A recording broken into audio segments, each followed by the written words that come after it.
नमस्कार, आप देख रहे हैं न्यूज इंडिया। आपके साथ मैं हूं चारुल शर्मा। रुक करेंगे उत्तराखंड की खबरों का। सबसे पहले बड़ी खबर आपको बता दें, जागेश्वर में सीएम धामी ने की है पूजा अर्चना और भगवान से यहां पर जीत का आशीर्वाद भी लिया है। उत्तराखंड की उन्नति के लिए भगवान से दुआ मांगी है। जागेश्वर के बीजेपी प्रत्याशी के लिए चुनाव प्रचार करने के लिए यहां पर सीएम पुष्कर सिंह धामी पहुंचे थे और जागेश्वर में यहां पर उन्होंने पूजा अर्चना की और देश की उन्नति के लिए उन्होंने यहां पर कामना की है। जागेश्वर के बीजेपी प्रत्याशी के लिए चुनाव प्रचार भी करते नजर आए यहां पर मुख्यमंत्री पुष्कर सिंह धामी। तो जागेश्वर में सीएम धामी ने पूजा अर्चना की और ये तस्वीरें उस दौरान की जब जागेश्वर मंदिर पहुंचे थे सीएम पुष्कर सिंह धामी। यहां पर आशीर्वाद लिया भगवान का, पूजा अर्चना की और उसके बाद बीजेपी प्रत्याशी के लिए वोट अपील भी की। बीजेपी के तमाम स्टार प्रचारक मैदान में हैं और खुद मुख्यमंत्री पुष्कर सिंह धामी ने कमान संभाली हुई है। जागेश्वर पहुंचे थे सीएम पुष्कर सिंह धामी और यहां पर मंदिर जाकर आशीर्वाद लिया।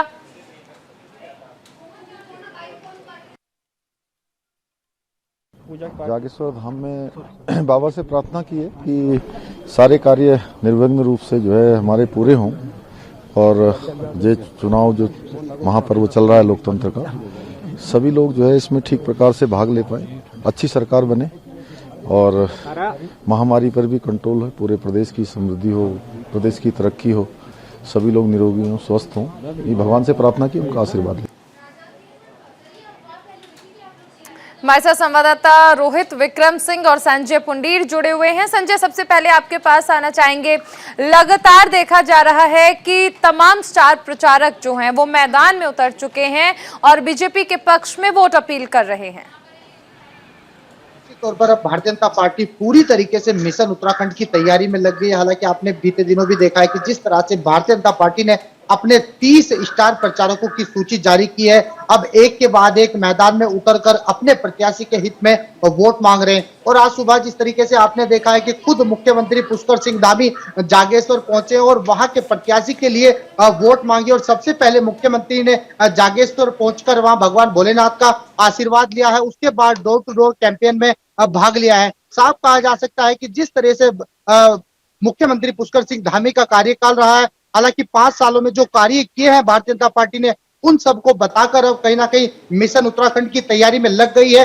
अब देखने वाली बात होगी किस तरह से भारतीय जनता पार्टी 60 पार का लक्ष्य हासिल करती है, ये देखने वाली बात होगी। जी चारू। बिल्कुल संजय, बने रहिए। रोहित भी हमारे साथ हैं। रोहित, तमाम तैयारियां इस वक्त राजनीतिक पार्टियों की ओर से की जा रही हैं। कल देहरादून भी पहुंचे थे सीएम पुष्कर सिंह धामी। इसके अलावा आप अगर बीजेपी को छोड़कर अन्य दलों की बात कर लें तो हर दल जीत का दावा भी कर रहा है। बिल्कुल चारुल, जैसा कि मेरे सहयोगी संजय पुंडीर ने बताया कि भारतीय जनता पार्टी ने 30 स्टार प्रचारकों की सूची जो है वो सार्वजनिक कर दी है, जिसमें 15 स्टार प्रचारक जो हैं वो केंद्रीय स्तर के हैं, केंद्रीय नेता हैं, केंद्रीय मंत्री हैं, संगठन के बड़े नेता हैं और 15 जो हैं प्रदेश के बड़े नेता हैं। केंद्र के नेताओं की बात करें तो प्रधानमंत्री नरेंद्र मोदी, भारतीय जनता पार्टी के राष्ट्रीय अध्यक्ष जेपी नड्डा, गृह मंत्री अमित शाह, रक्षा मंत्री राजनाथ सिंह, सांसद मनोज तिवारी, केंद्रीय मंत्री अनुराग ठाकुर, केंद्रीय मंत्री नितिन गडकरी। प्रदेश के नेताओं की बात करें तो सीएम पुष्कर सिंह धामी, बीजेपी प्रदेश अध्यक्ष मदन कौशिक, अजय भट्ट जो कि केंद्रीय राज्य मंत्री हैं, पूर्व सीएम निशंक, पूर्व सीएम त्रिवेंद्र सिंह रावत, ये तमाम ऐसे नेता हैं जो उत्तराखंड में आगामी विधानसभा चुनाव में वर्चुअली रैली भी करेंगे और डोर टू डोर कैंपेन भी करेंगे और 31 तारीख के बाद जो है रैलियां भी करेंगे, जनसंवाद भी करेंगे जनता के साथ। और इसके साथ ही इसी कार्यक्रम के तहत जो है मुख्यमंत्री पुष्कर सिंह धामी आज सुबह सुबह बागेश्वर पहुंचे, जहां पर बागेश्वर विधानसभा सीट से भारतीय जनता पार्टी की जो प्रत्याशी है चंदन राम दास, उनके पक्ष में जनता से वोट देने की अपील की और एक बार फिर से भारतीय जनता पार्टी की प्रचंड बहुमत की सरकार बने।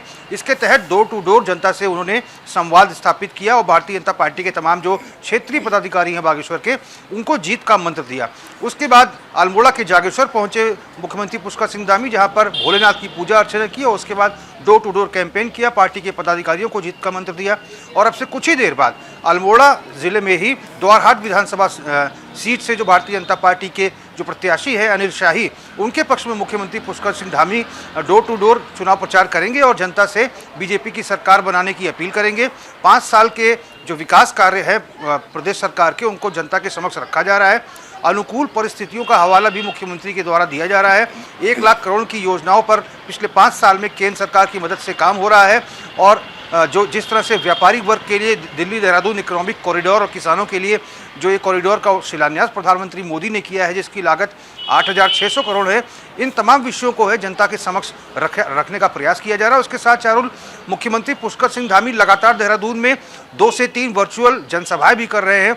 जो भारतीय जनता पार्टी का जो वर्चुअल स्टूडियो तैयार हुआ है, वहाँ पर मुख्यमंत्री 2 से 3 जनसभाएं भी डेली करते हैं और लगातार जो अलग अलग कॉन्स्टिट्यूंसीज विधानसभा क्षेत्रों में जाकर प्रचार प्रसार भी कर रहे हैं। बीते रोज की बात करें तो शाम को उन्होंने देहरादून में भारतीय जनता पार्टी के जो प्रदेश उपाध्यक्ष हैं खदान दास, जो देहरादून की राजपुर सीट से प्रत्याशी है, उनके पक्ष में देहरादून के सबसे बड़े बाजार पलटन बाजार में उन्होंने व्यापारियों से मुलाकात की, व्यापारियों से बीजेपी की सरकार बनाने की अपील की। दिल्ली देहरादून इकोनॉमिक कॉरिडोर की बात की उन्होंने कि व्यापारियों को इससे क्या कुछ लाभ होने वाला है, जिसका शिलान्यास प्रधानमंत्री मोदी ने किया। सभी लोगों से जो क्षेत्र में जो शॉपिंग करने आई हुई जनता जो बाजार में थी, उनसे भी अपील की है कि बीजेपी को इस बार आशीर्वाद दें। डबल इंजन की सरकार, इस बार अधूरे पड़े जो विकास कार्य हैं, एक बार फिर जब सरकार में आएगी भारतीय जनता पार्टी, तो उन विकास कार्यों को लगातार आगे बढ़ाने का काम करेगी। जी बिल्कुल रोहित, आप बने रहिए। संजय भी हमारे साथ बने हुए हैं। संजय, लगातार हम देख रहे हैं कि मुख्यमंत्री अलग अलग जगह का दौरा कर रहे हैं और अगर खटीमा की बात करें, क्योंकि वहां से वो खुद विधानसभा प्रत्याशी भी हैं बीजेपी की ओर से, ऐसे में खटीमा को लेकर किस तरह का प्रचार प्रसार किया जा रहा है और अपने विधानसभा क्षेत्र को किस तरह से टाइम दे रहे हैं मुख्यमंत्री? खटीमा विधानसभा को लेकर जो मुख्यमंत्री पुष्कर सिंह धामी वो पूरी तरह जीत को लेकर आश्वस्त है। हालांकि जब वो डोर टू डोर कैंपेन कर रहे थे, डोर टू डोर प्रचार कर रहे थे, तो वहां की जनता ने उन्हें कहा है कि आप राज्य में देखें, यहाँ की जीत आपके लिए सुनिश्चित है। हालांकि लगातार मुख्यमंत्री पुष्कर सिंह धामी अब सभी विधानसभाओं में लगातार डोर टू डोर कैंपेन कर रहे हैं, डोर टू डोर प्रचार कर रहे हैं। किस तरह से 60 पार का लक्ष्य हासिल करते हैं, देखने वाली बात होगी। लेकिन साफ कहा जा सकता है कि भारतीय जनता पार्टी पूरी तरह युद्ध स्तर पर अब मैदान में उतर चुकी है और जितने भी दिग्गज नेता हैं वो भी कहीं ना कहीं देवभूमि का रुख कर रहे हैं। आपने देखा है कि बीते दिनों भी जिस तरह से केंद्रीय मंत्री यानी पूर्व केंद्रीय मंत्री डॉक्टर निशंक भी हरिद्वार पहुंचे तो यहाँ की जनता से उन्होंने मुलाकात की थी। हालांकि हरिद्वार की अगर बात की जाए तो यहाँ पर 11 विधानसभाएं हैं। 2017 में यहाँ की विधानसभाओं में भारतीय जनता पार्टी की बल्ले बल्ले रही थी, लेकिन इस बार 2022 में क्या नया कुछ होता है? बिल्कुल, देखिए 2022 में स्थिति क्या होती है। उत्तराखंड अपना इतिहास दोहराएगा क्या? एक बार बीजेपी और एक बार कांग्रेस का, या फिर एक बार फिर से बीजेपी जो है वो सरकार में आ जाएगी? आप बने रहिए, आगे भी आपसे जानकारी लेंगे। छोटे पर्दे के कलाकार और जूनियर देवानंद के नाम से मशहूर किशोर भानुशाली ने बीजेपी प्रत्याशियों के लिए हरिद्वार में प्रचार किया। यहाँ की 11 विधानसभा सीटों पर जाकर बीजेपी प्रत्याशियों के पक्ष में लोगों से वोट अपील कर इस दौरान किशोर भानुशाली ने ज्वालापुर में अपनी कला का प्रदर्शन किया। बता दें कि किशोर भानुशाली मूल रूप से गुजरात के रहने वाले हैं और हरिद्वार के बाद सीएम धामी के विधानसभा क्षेत्र खटीमा में भी बीजेपी के लिए प्रचार करेंगे।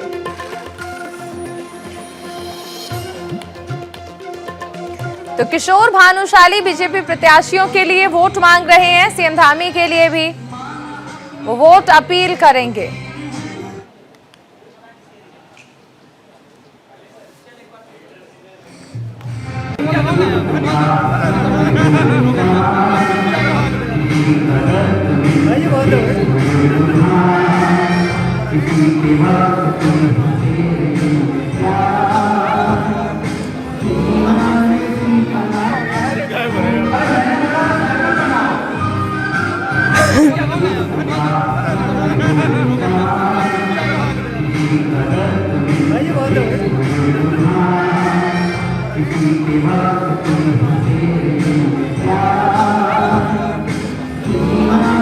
मैं दिल से, आत्मा से, तन मन धन से मैं भारतीय जनता पार्टी का हूँ।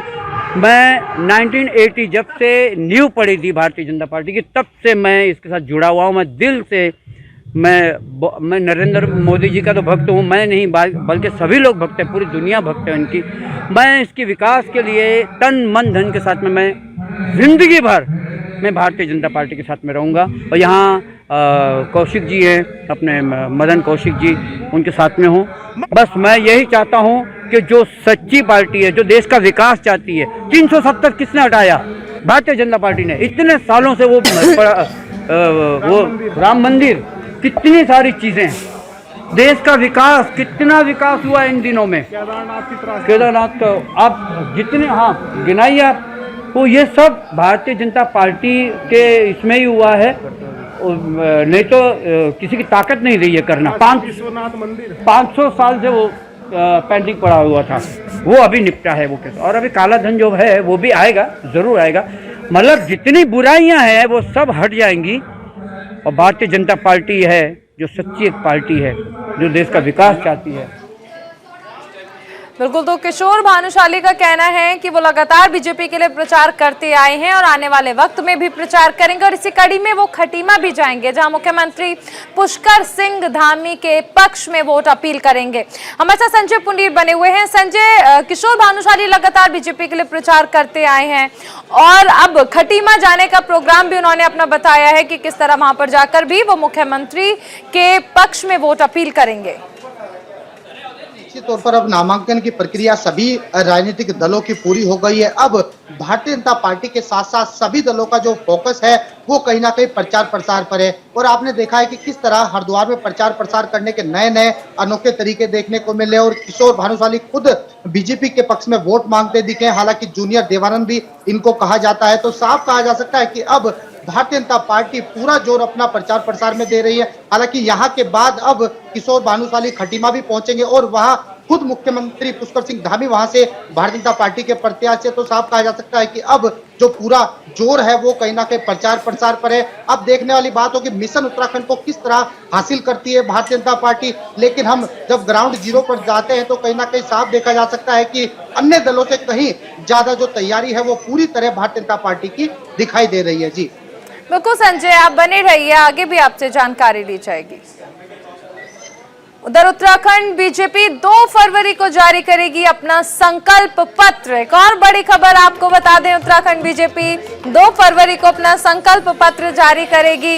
नितिन गडकरी और जनरल वीके सिंह देहरादून में जारी करेंगे संकल्प पत्र। सभी जिले के नेता और कार्यकर्ता इस दौरान वर्चुअली भी जुड़ने वाले हैं। संकल्प पत्र के लिए बीजेपी ने सभी जिलों से सुझाव मांगे थे। तो बीजेपी अपना संकल्प पत्र जारी करने वाली है 2 फरवरी को, और इस संकल्प पत्र के लिए बीजेपी ने जनता से सुझाव भी मांगे थे। नितिन गडकरी और जनरल वीके सिंह देहरादून में इस संकल्प पत्र को जारी करेंगे, और इस दौरान वर्चुअली तमाम नेता और कार्यकर्ता भी इस संवाद में जुड़ने वाले हैं। संकल्प पत्र अब बीजेपी का जारी होने वाला है, और घोषणाओं के पिटारे में क्या निकलता है, इस पर तमाम राजनीतिक दलों की निगाह टिकी है, खासकर उस वक्त जब बीजेपी सत्ता में है। तो ऐसे में सत्तारूढ़ पार्टी कौन कौन सी घोषणाएं करती है, जनता की बीजेपी से क्या उम्मीदें हैं, और इन उम्मीदों को बीजेपी अपनी घोषणा पत्र में किस तरह से जगह देगी, इसका खुलासा 2 फरवरी को होगा, जब बीजेपी अपना संकल्प पत्र जारी करेगी। रोहित विक्रम सिंह हमारे साथ बने हुए हैं। रोहित, जनता ने जो सुझाव दिए हैं उन्हें किस तरह से भारतीय जनता पार्टी अपने संकल्प पत्र में जगह देगी? तस्वीरें 2 तारीख को साफ हो जाएंगी। बिल्कुल चारुल, 2017 के विधानसभा चुनाव को अगर हम याद करें तो 2017 का जो विधानसभा चुनाव था उसमें भारतीय जनता पार्टी ने जो अपना मैनिफेस्टो था उसको दृष्टिपत्र यानी कि विजन डॉक्यूमेंट नाम दिया था, और इस बार जो भारतीय जनता पार्टी अपना मैनिफेस्टो तैयार करने जा रही है तो उसे संकल्प पत्र नाम दिया जा रहा है। यानी कि जो संकल्प भारतीय जनता पार्टी लेगी उसे 5 सालों में अगर सरकार बीजेपी की बनती है तो उसे पूरा करेगी। दरअसल जो 18 दिसंबर की अगर हम बात करें तो गढ़वाल मंडल के लिए विजय संकल्प यात्रा की शुरुआत हुई थी, और 19 तारीख को कुमाऊं मंडल से विजय संकल्प यात्रा की शुरुआत हुई थी। उत्तराखंड के 70 विधानसभा क्षेत्रों में ये विजय संकल्प यात्रा गुजरी थी।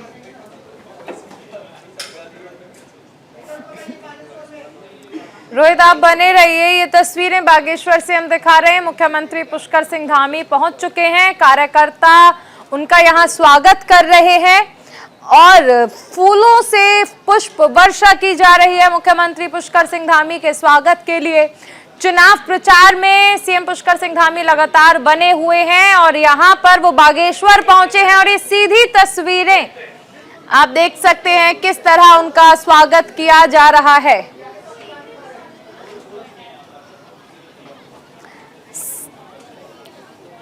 संवाददाता रोहित हमारे साथ बने हुए हैं। रोहित, बागेश्वर पहुंचे हैं मुख्यमंत्री और यहां जोरदार स्वागत उनका हो रहा है। चुनावी प्रचार में लगातार सीएम पुष्कर सिंह धामी बने हुए हैं। बिल्कुल चारुल, जैसा कि हम अपने दर्शकों को बता रहे थे कि मुख्यमंत्री पुष्कर सिंह धामी वर्चुअल रैलियों के साथ साथ डोर टू डोर जनसंपर्क अभियान के तहत भी जनता से मुलाकात कर रहे हैं और भारतीय जनता पार्टी के जो समस्त प्रत्याशी हैं उत्तराखंड के 70 विधानसभा क्षेत्रों के लिए उनके पक्ष में जनता से वोट देने की अपील कर रहे हैं। उसके साथ ही भारतीय जनता पार्टी 1 फरवरी से भारतीय जनता पार्टी मेगा अभियान की शुरुआत भी करने वाली है, जिसमें हरियाणा के मुख्यमंत्री मनोहर लाल खट्टर, हिमाचल प्रदेश के मुख्यमंत्री जयराम ठाकुर और इसके साथ ही प्रदेश अध्यक्ष मदन कौशिक और मुख्यमंत्री पुष्कर सिंह धामी, इनके नेतृत्व में उत्तराखंड के 70 विधानसभा क्षेत्रों में डोर टू डोर कैंपेन किया जाएगा और बहुत व्यापक स्तर पर यह कैंपेन होगा। एलईडी जो स्क्रीन्स हैं वो उत्तराखंड के अलग अलग विधानसभाओं में लगाई जाएंगी। कई एलईडी स्क्रीन्स जो है विधानसभा क्षेत्रों में अलग अलग क्षेत्रों में लगाई जाएंगी, ताकि जो वर्चुअल रैली है पुष्कर सिंह धामी सीएम की या फिर जयराम ठाकुर जो हिमाचल प्रदेश के सीएम हैं, मनोहर लाल खट्टर जो हरियाणा के सीएम हैं, इनकी जो वर्चुअल रैली है ये बाजार में चल रही जनता भी सुन सके या फिर मार्केट में जो व्यापारी हैं जो धंधा कर रहे हैं, व्यापार कर रहे हैं, वो भी सुन सकें। तो पूरा एक व्यापक अभियान भारतीय जनता पार्टी चलाने जा रही है। उसके साथ ही जो स्टार प्रचारकों की सूची है जिसमें प्रधानमंत्री नरेंद्र मोदी, रक्षा मंत्री राजनाथ सिंह, गृह मंत्री अमित शाह, भारतीय जनता पार्टी के प्रदेश अध्यक्ष जेपी नड्डा, इन तमाम नेताओं के आगमन को लेकर भी पूरी तैयारी सुनिश्चित की गई है। और लगातार जो है भारतीय जनता पार्टी फिलहाल उसका फोकस यही है कि अब सबसे पहले वो अपना विजन डॉक्यूमेंट या फिर ये संकल्प पत्र जो उनका मैनिफेस्टो है उसको रिलीज करेगी और उसके बाद 1 तारीख के बाद से ही लगातार जो है वर्चुअल माध्यम से जो हरियाणा के जो सीएम है मनोहर लाल खट्टर, बिल्कुल रोहित आप बने रहिए। संजय भी हमारे साथ बने हुए हैं। संजय, वक्त बहुत कम रह गया है, 14 फरवरी को चुनाव होना है, एक चरण में चुनाव होना है। ऐसे में चुनाव प्रचार पर पूरा फोकस नजर आ रहा है बीजेपी का और इसके साथ ही अन्य राजनीतिक दलों का। किसको कितनी कामयाबी मिलती हुई नजर आ रही है? देखिए चारों, निश्चित तौर पर सभी राजनीतिक दल अब जमीनी स्तर से जनता से जुड़ने की कोशिश कर रहे हैं। हालांकि सभी जीत को लेकर अपने अपनी बातें लेके, अपने अपने वादे लेके जनता के बीच पहुंच रहे हैं। और भारतीय जनता पार्टी की बात की जाए तो भारतीय जनता पार्टी भी पूरी तरह अपनी चुनावी सभर में दिखाई दे रही है। हालांकि उत्तराखंड का इतिहास रहा है, एक बार कांग्रेस, एक बार भारतीय जनता पार्टी, एक बार कांग्रेस, एक बार भारतीय जनता पार्टी, लेकिन क्या इस बार इतिहास बदल पाएगा? क्योंकि जिस तरीके से भारतीय जनता पार्टी की तैयारी है वो पूरी तरह से चुनावी समर में और जिस तरह से जनता से जुड़ रही है। हालांकि मुख्यमंत्री पुष्कर सिंह धामी की बात की जाए तो वो भी कहीं ना कहीं उत्तराखंड में तीसरे मुख्यमंत्री के तौर पे काम कर रहे हैं, क्योंकि समय बहुत कम है, काम बहुत ज्यादा है। इसी को लेकर वो मुख्यमंत्री लगातार ही अब डोर टू डोर प्रचार प्रसार कर रहे हैं और आप देखते हैं कि जनता का उन्हें कितना प्यार मिल रहा है और किस तरह से जनता इन्हें समर्थन देती है, ये तो आने वाला वक्त ही बताएगा। लेकिन जो चुनावी तैयारियां है वो आप देख सकते हैं कि पूरी तरह इस वक्त युद्ध स्तर पर दिखाई दे रही है। जी चालू। बिल्कुल संजय, आप बने रहिए, आगे भी आपसे जानकारी लेंगे। तो ये तस्वीरें आप देख रहे हैं, मुख्यमंत्री पुष्कर सिंह धामी बागेश्वर में लगातार जनता से रूबरू हो रहे हैं, बीजेपी के पक्ष में वोट अपील कर रहे हैं, हाथ जोड़कर अभिवादन भी कर रहे हैं। देखिए चुनाव का वक्त है और ऐसे में नेता जनता के पास पहुंच रहे हैं। लोकतंत्र का महापर्व है इस वक्त। और उत्तराखंड की अगर बात कर ले, एक चरण में यहाँ पर चुनाव होना है 14 फरवरी को। इसको लेकर बीजेपी ने 30 स्टार प्रचारकों की सूची जारी की है, जिसमें 15 नेता जो हैं, 15 बड़े चेहरे केंद्र के हैं।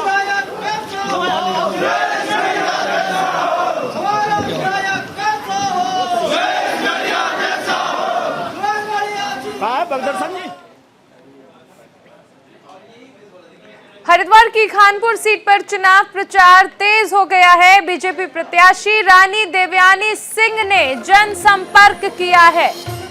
कुंवर प्रणव सिंह चैंपियन की पत्नी है रानी देवयानी सिंह, 4 बार विधायक रह चुके हैं कुंवर प्रणव सिंह चैंपियन। हरिद्वार की खानपुर विधानसभा सीट पर चुनावी सरगर्मी बढ़ चुकी है। बीजेपी ने इस बार यहां से 4 बार के विधायक कुंवर प्रणव सिंह चैंपियन की पत्नी रानी देवयानी को प्रत्याशी बनाया है। रानी देवयानी सिंह अपने चुनाव प्रचार में जी जान से जुट गई हैं। रानी देवयानी का कहना है कि उनके परिवार ने इस क्षेत्र में 20 साल तक विकास कार्य किया है, जिसका फायदा जनता उन्हें जरूर देगी। संवाददाता संजय पुंडीर हमारे साथ जुड़ गए हैं। संजय, रानी देवयानी पर दांव खेला है बीजेपी ने, कितना असर इसका आने वाले चुनाव में होने वाला है? हालांकि अगर बात कर लें तो कुंवर प्रणव सिंह चैंपियन 4 बार से वहां से विधायक रहे हैं। देखिए चारुल, कुंवर प्रणव सिंह चैंपियन की बात की जाए तो ये कांग्रेस में रहे हो या भारतीय जनता पार्टी में रहे हो, दोनों में ही ये विधायक रहे हैं। हालांकि इस बार इनकी पत्नी को, रानी देवयानी को, भारतीय जनता पार्टी ने इन पर भरोसा किया है और लगातार ही आप देख रहे हैं इस बार एक बड़ी चुनौती यहाँ देखने को मिल रही है, क्योंकि कहीं ना कहीं जो तैयारियां हैं उनको लेकर लगातार ही अब जो इनकी पत्नी है वो लगातार जनता के बीच जा रही है और जिस तरह से इनका परिवार 20 साल से जनता की सेवा कर रहा है उसमें इस बार इनको कितना जनता का आशीर्वाद मिलता है ये देखने वाली बात होगी। लेकिन जो इनकी चुनावी तैयारी है वो पूरी तरह से देखने को मिले, जिस तरह से इन्होंने अपने कार्यकाल में कामकाज किए हैं, जो योजनाएं जनता तक पहुंचाई है, उनका कितना इन्हें अब फायदा मिलता है ये तो आने वाला वक्त ही बताएगा। लेकिन जो इनकी चुनावी तैयारियां है वो पूरी तरह यहाँ युद्ध स्तर पर देखने को मिल रही है। जी बिल्कुल संजय, आप बने रहिए, आगे भी आपसे जानकारी लेंगे। उत्तराखंड में बीजेपी के बागी नेताओं को मनाने की कवायद तेज हो गई है। पूर्व मुख्यमंत्री निशंक और त्रिवेंद्र सिंह रावत को इसकी जिम्मेदारी दी गई है। 16 विधानसभा सीटों पर बीजेपी के बागी प्रत्याशियों ने नामांकन दाखिल किया है। प्रदेश अध्यक्ष मदन कौशिक को भरोसा, जल्द मान जाएंगे बागी। 31 जनवरी को नाम वापसी की अंतिम तारीख है। अंतिम समय तक बागियों को मनाने का प्रयास जारी रहेगा। तो इस वक्त की बड़ी खबर, कल 31 जनवरी है और नाम वापसी की आखिरी तारीख है और ऐसे में बीजेपी के बागियों को मनाने की जिम्मेदारी पूर्व सीएम निशंक और त्रिवेंद्र सिंह रावत को दी गई है। कि भारतीय जनता पार्टी आज दुनिया की सबसे बड़ी राजनीतिक पार्टी है। इस पार्टी से हर व्यक्ति जुड़ना चाहता है। हमने शर्त के आधार पर किसी को पार्टी में नहीं लिया, लेकिन यदि पार्टी की नीतियों से, हमारे विचार से, नरेंद्र मोदी जी के योजनाओं से, नरेंद्र मोदी जी के विचारों से प्रभावित होकर, विकास से प्रभावित होकर यदि कोई भारतीय जनता पार्टी में आकर भारतीय जनता पार्टी की सदस्यता लेता है और हमको लगता है कि अमुक व्यक्ति भारतीय जनता पार्टी में आया है, हमारे परिवार का मेंबर है, उसको टिकट देना है तो हमने दिया है। भारतीय जनता पार्टी के नेताओं को आप जो जिस प्रकार का कह रहे हैं, भारतीय जनता पार्टी में जब हमारी नीतियों से प्रभावित होकर हमारी रीति नीति में सम्मिलित होता है, वो हमारे नेता के तौर पर काम करता है। हमारे साथ रोहित विक्रम सिंह बने हुए हैं। रोहित, अब काउंटडाउन शुरू हो चुका है, बागियों को मनाने में कितने सफल होते नजर आ रहे हैं यहाँ दोनों ही पूर्व सीएम? देखिए 16 बागी हैं और उन्हें ये समझाना कि बीजेपी की नीति और रणनीति से प्रभावित होकर आपको पार्टी का साथ देना है और टिकट आपको मिलना इतना भी आवश्यक नहीं है। पार्टी ने जिन पर भरोसा जताया उन पर इन लोगों को भी भरोसा जताना है। बिल्कुल चारुल, पूर्व सीएम डॉक्टर रमेश पोखरियाल निशंक और पूर्व सीएम त्रिवेंद्र सिंह रावत को गढ़वाल मंडल में जो तमाम जो भारतीय जनता पार्टी के ऐसे नाराज प्रत्याशी हैं जिनको बीजेपी ने इस बार टिकट नहीं दिया है, उनको मनाने के लिए कहा गया है और कुमाऊं मंडल में मंत्री अरविंद पांडे को ये जिम्मेदारी दी गई है। कुल 16 बागी हैं जो भारतीय जनता पार्टी में टिकट ना मिलने के चलते इस बार निर्दलीय अपना नामांकन उन्होंने किया है। कल हालांकि नाम वापसी की आखिरी तारीख है। भारतीय जनता पार्टी के प्रदेश अध्यक्ष मदन कौशिक कहीं ना कहीं आश्वस्त लग रहे हैं। उनका कहना है कि सभी पुराने कार्यकर्ता हैं, पुराने नेता हैं, भारतीय जनता पार्टी की विचारधारा से ताल्लुक रखते हैं और इन सभी को मना लिया जाएगा। हम अगर प्रत्याशियों की बात करें तो द्वारहाट से महेश नेगी, जिनको अनुशासनहीनता के चलते पार्टी ने इस बार टिकट नहीं दिया है, वो नाराज चल रहे हैं और निर्दलीय उन्होंने नामांकन किया है। रुद्रपुर से जो भारतीय जनता पार्टी के कद्दावर नेता हैं वो भी अनुशासनहीनता के चलते भारतीय जनता पार्टी ने उनको भी इस बार टिकट नहीं दिया है। राजकुमार ठुकराल, वो उन्होंने भी अपना निर्दलीय नामांकन किया है। इसके साथ ही अल्मोड़ा से जो भारतीय जनता पार्टी के वरिष्ठ नेता है और विधानसभा डिप्टी स्पीकर भी रह चुके हैं रघुनाथ सिंह चौहान, उनको भी बीजेपी ने इस बार टिकट नहीं दिया है, उन्होंने भी निर्दलीय अपना नामांकन किया है। तो कुल मिलाकर कुल 16 ऐसे नेता हैं जो कद्दावर हैं और जीतने का दम रखते हैं और भारतीय जनता पार्टी को ऐसा लगता है कि अगर इन्होंने निर्दलीय नामांकन किया है, अगर ये चुनावी मैदान में उतर जाते हैं तो भारतीय जनता पार्टी को अच्छा खासा डेंट लग सकता है, अच्छा खासा नुकसान हो सकता है। लिहाजा कल नाम वापसी की आखिरी तारीख है। बीजेपी के तमाम दिग्गज नेताओं को जिम्मेदारी दी गई है। बात हरिद्वार की करेंगे, जहां सुबह घना कोहरा देखने को मिला। गाड़ियां रेंगती हुई नजर आईं। छुट्टी का दिन होने की वजह से ज्यादातर लोग घरों में ही दुबके रहे। मौसम की इस स्थिति का जायजा लिया संवाददाता संजय पुंडीर ने।